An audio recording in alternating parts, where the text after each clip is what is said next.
Welcome to Cyborg 86.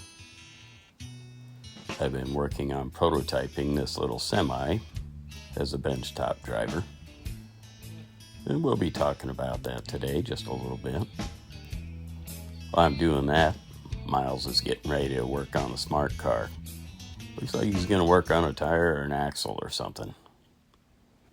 This semi is from a file I found on Thingiverse and actually started off as a 14th scale, and I've been shrinking it up to fit as a desktop driver. Thing is, when you shrink it, it shrinks in every direction, including thinning the walls. So basically down to one layer. And sometimes that works and other times it doesn't.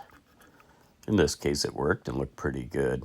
But I'd really like to have it be thicker so I don't worry about that on printing. And I've had this thought in the back of my mind for a while, how to make it thicker. And I thought this is the perfect part to give it a try. And look, much, much thicker. Still small part, nice and heavy. No worries about it tearing or ripping apart when you pull off any supports.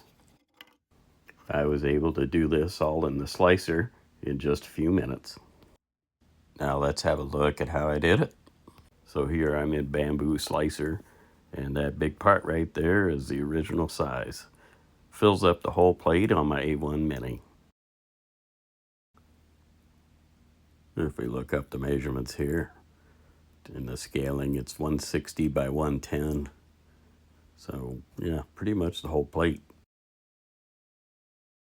Now let's go ahead and slice this thing and see how thick the walls are. With it set to Arachne wall generation, I'm getting 4 lines. And we'll do classic 2, and you'll see we end up getting 5 lines. Now I'm just going to go ahead and delete this one off the plate and bring a copy of my shrunken one over. This one is 25% of the original value in all directions. We're going to go ahead and slice this one now using the classic wall generation. You'll see that we got just 1 line in the wall.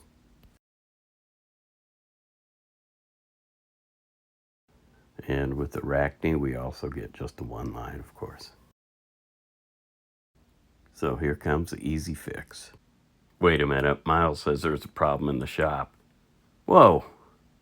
Miles, what did you do to my jack? Well, I'm going to center this thing, and then I'm going to take copies using Control-C, Control-V. 3 should be plenty. Next, I'm going to take one of the copies and recenter it, and it'll move it to where it occupies the exact same place as the original. I'm just going to go ahead and slice it here to show you that there's no change at this point. It's the next step that does the magic. Next, we're going to rescale that copy just a little bit smaller on the X and Y axis. I'm using a 0.4 nozzle, so I'm going to modify both the X and the Y by 0.8 approximately to bring in the walls on both sides and front to back. Now if I slice it, you'll see that we got 2 walls. At this point, it's probably thick enough for my purposes, but I'm going to do it one more time just to get some really thick walls on this. I'll speed this up because it takes my mind a little bit to do the mental calculation on how much to bring in the next wall. And now it's looking like we got 3 walls. Now recall that I did not make any changes to the Z-axis. I could have done that, I would have thickened the roof. So currently, since all 3 copies are occupying the same space, I still only have 1 wall on the roof. And that is fine with me for this instance.